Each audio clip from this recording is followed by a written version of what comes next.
Yes, of course. Welcome to Mama Juice. How are you doing? I'm doing well. How are you?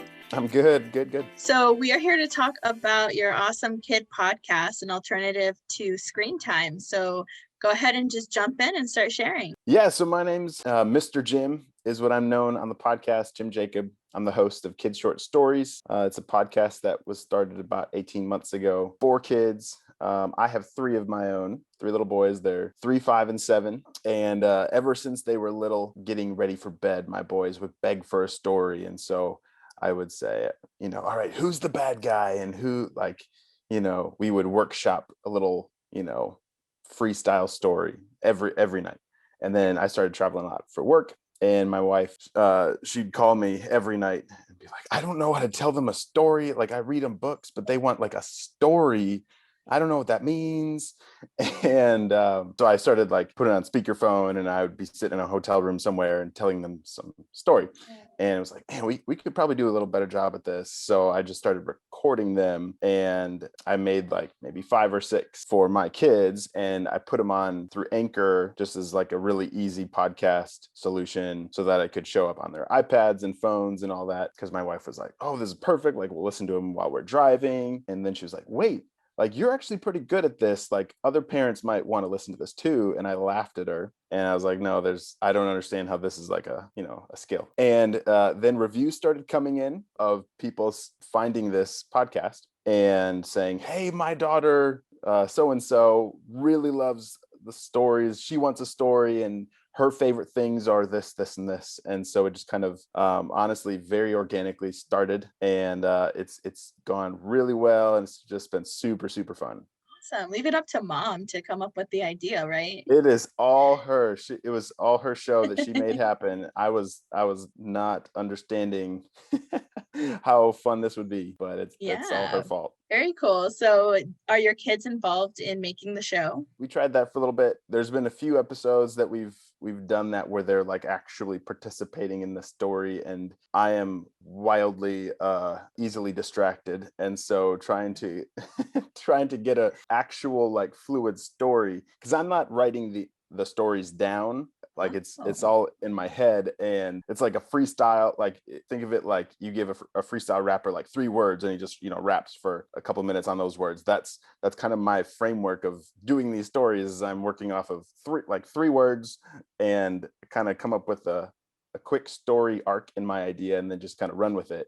And so when my boys, who are super fun and super loud, when they get involved in the story, I'm very easily just derailed, and the stories are not as fun. Right.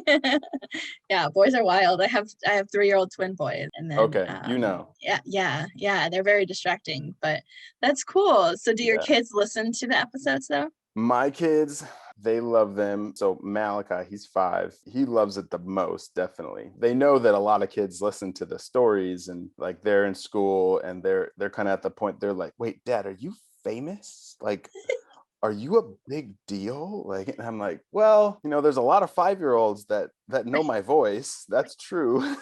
Yeah. I'm 5-year-old famous. I'm totally 5-year-old famous, right?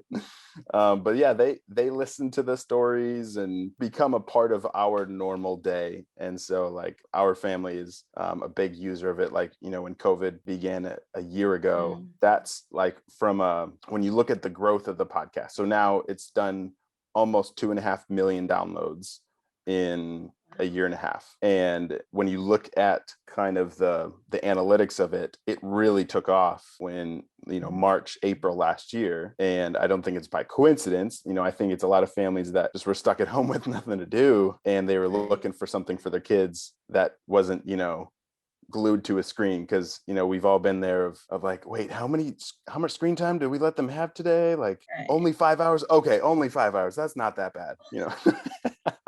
Yeah, no, totally. Sometimes I feel so bad. I'm like, oh man, you guys have done nothing today but watch TV. Like, should we go for a walk or go look for rocks? Like, should we do anything other than this?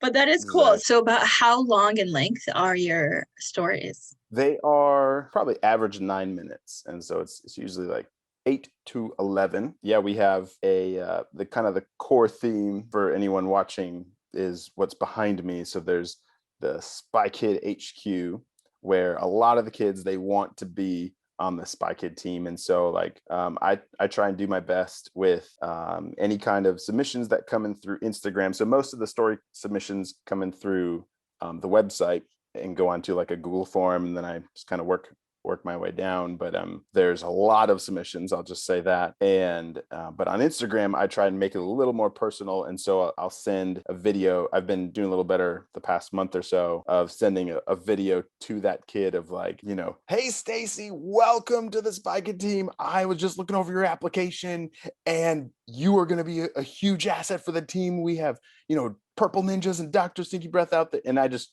you know, try and make it a lot more fun. It takes a little bit more of my time, but I'm just trying to connect with the kids a little better and just make it really special, because I know that it means a lot to them, and so it's important to me. Yeah, that's awesome. Just like even just listening to that brought me joy, you know. So I know that the kids, when they hear their name, they freak out. They probably get so excited. Yeah, they love it.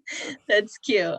I feel like too, as a parent, and this might be like kind of rude or stereotypical, but like, you know, there's Blippi and he doesn't have kids of his own. So you kind of feel like, why did you jump into this? But like your story is very relatable. Like, oh, I was doing this for my kids and it just turned into a thing. And it's just, I don't know, as a parent, I find some comfort for some reason in knowing that it's like a dad thing and not just like I'm just acting like this to make money. Right. Yeah, I get a lot of that comparison with Blippi, because, you know, if you're a parent with kids, you know who Blippi is and that voice. And so I try to not have a voice that irritates people.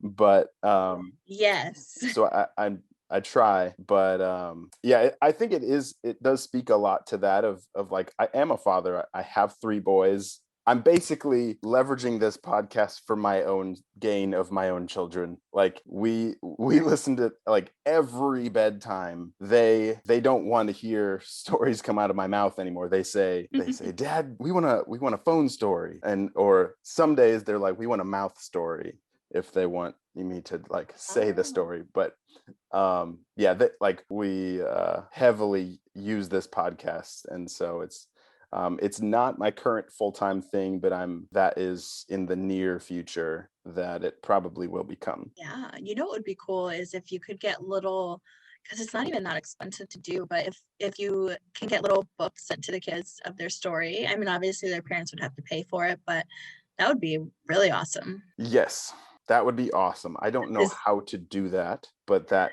would be really cool. Yeah, I don't think it would be too hard to do. I mean, nowadays you can get just about any book just thrown together on a website and they'll send it out. Yeah, it's kind of like one of those direct mail type things. But yeah, I think you should look into that, because I would pay for that. I do a story like every single day. There's like 200 stories on the podcast, and wow. So yeah, so the volume in which I try to put them out, that would be challenging. Yeah, you do it daily? Yeah. Oh my goodness, that's dedication. And you have a job. Do you edit, or is it just like you do it and you put it out? Yeah, I do it and I put it out. That's impressive. Yeah, thank you. Yeah, as a father, man, it's been a few years since the pumping and the bottles, but that forever rotation of cleaning those things, those with the little white diaphragms and oh my goodness, that brings me back. And the sound, Good for you though, for helping with washing the parts and all that.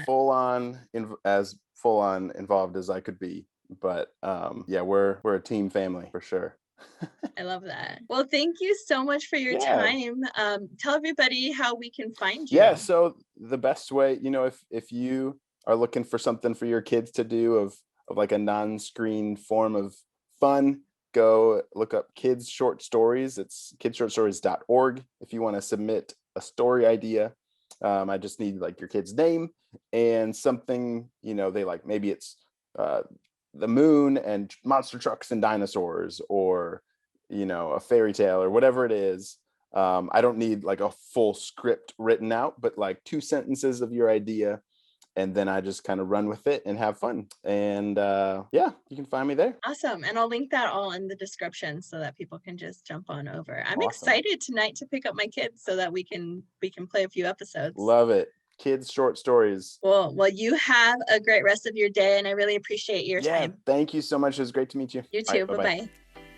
All right. Well, that was a different pace from some of my normal episodes, but it was something that I thought I would share with everybody. I stumbled upon this gentleman in Clubhouse, and I didn't know the full story on how he started the podcast, but it's super cute that it was just him telling stories to his kids, and now he's 5-year-old famous. I hope he takes that tagline and runs with it. But all right, guys, thank you. If you like this content, go ahead and subscribe so that you can come back to hang out with me and whoever my guests are, because I just have so many more awesome guests lined up. And thank you so much. Come back, because together is a beautiful place to be.